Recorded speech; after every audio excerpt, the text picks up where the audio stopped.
Hi, continuing with our report series, I'm going to show you how to adjust your margins when you've written your report. So at the moment we've got our default margins up, and you can just see the rulers at the side here.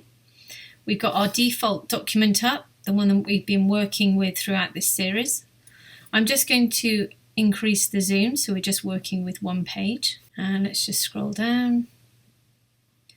And I'm going to change the view, so I'm going to go up to view and I'm just going to select one page because at the moment we are on multiple pages.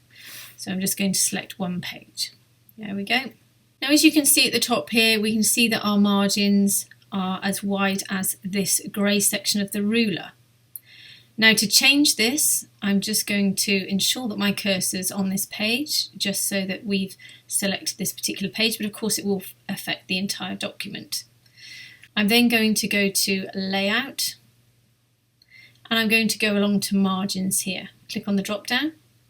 You're given a number of options here to choose from. So currently we're on Normal, and you can select Narrow, Moderate, where you've got a slightly wider margin at the top than the sides, a wider margin, or a mirrored margin. So if we go for narrow, you can see here that our margin has reduced in size.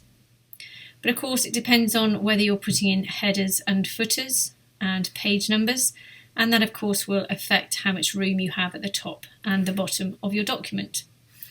Now if you want a particular size margin that isn't available, then go to Custom Margins. In custom margins here, you can enter exactly what you want from your margins. So if I wanted something a little smaller, I could just enter 1 centimetre in each of these boxes, assign to the whole page, and click OK. You'll get the message here about margins that are outside the printable area. Of course, it depends on whether you want to print it. I'm going to select Ignore. And as you can see, my margins are 1 centimetre wide. So I'm just going to go back and select normal for my document because I'm happy with that.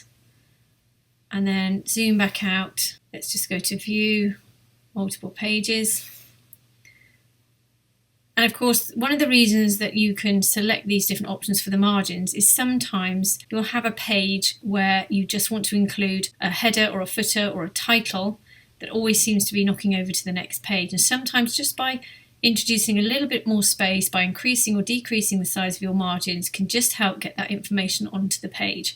Of course, sometimes it's about how it looks, and sometimes it's about whether you're going to put this in a folder, a binder, or of course if you're going to print it out. So I hope that's helped you today. If it has, please subscribe and have a great day.